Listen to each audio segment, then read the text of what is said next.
now our 7th story out front, the Miss Teen USA sextortion case. A 19-year-old college student has been arrested for allegedly taking nude images of Miss Teen USA, Cassidy, and then using those pictures to blackmail her. His demand, give me more explicit photos or else he'd post all the images he had from hacking into her computer. According to court documents, Jared Abrahams, a former high school classmate of Cassidy's, hacked into her computer, used her webcam to take pictures of her during her most private moments. The FBI says Wolf was one of at least 8 women that Abrahams was blackmailing in a scheme that reached as far as Russia. Out front tonight, Miss Teen USA, Cassidy Wolf. And Cassidy, thank you so much for coming in and taking the time. This is a terrifying thing for people to imagine that you're at home and someone could hack into your computer and be watching you. This happened to you. Right. How did you feel when you first learned that something like this was happening? I dropped my phone and I was screaming. I was on the phone with my mom and we were both crying. I couldn't explain the emotion that I was going through. It was terrifying, absolutely terrifying.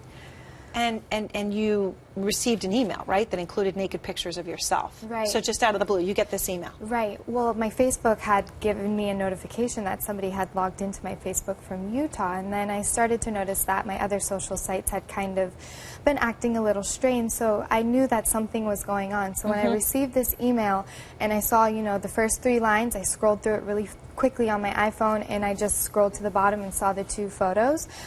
And became hysterical because I didn't feel like this was really happening. It was crazy. I mean, I can't imagine this. And you got one of the messages that said, just from the court documents, either you do one of the things listed below, or I will upload these pics and a lot more. And he added, I have a capital letters, lot more, and those are better quality on all your accounts for everybody to see. So he told you, in order to stop this from happening, from him to upload all these extra photos, you had 3 options. Right. Send him more pictures, make him a good video, or go on Skype and do what he told you to do for 5 minutes. Yes. You read that. What do you do?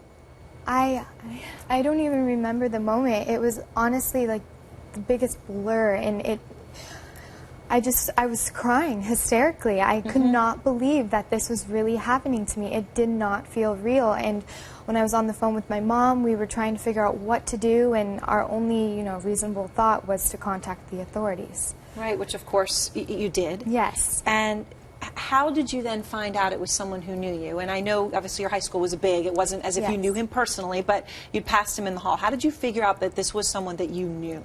I found out yesterday that it was somebody that I went to high school with and that I knew. And when I found that out, and when I found out his name, I couldn't really put a picture to his name or a face to his name because there were just a ton of kids who went to school with me. But as I started to think about it and realize who this person was, it kind of all started to click in my head, and it's weird. It's weird to put a face to somebody.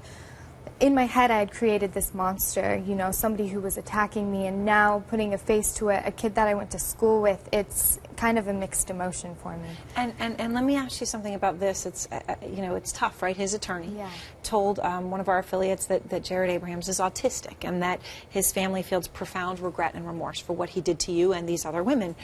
If he is indeed autistic, does this change what you think, given what you went through, which is horrible no matter who did it to you, right? But does it change your view of what the punishment should be?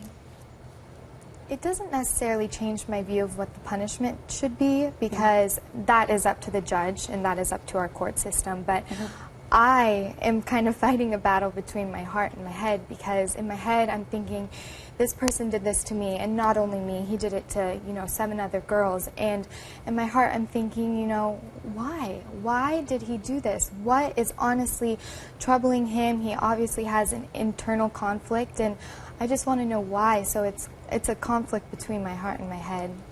And how did this affect you and your family? I mean, you have had one day to actually sink in who he is. So, I mean, I would imagine, I don't want to, put words in your mouth, but you're not yet sure totally how you feel. I'm not sure at all. I can't describe how I'm feeling. It's just weird to be able to picture now who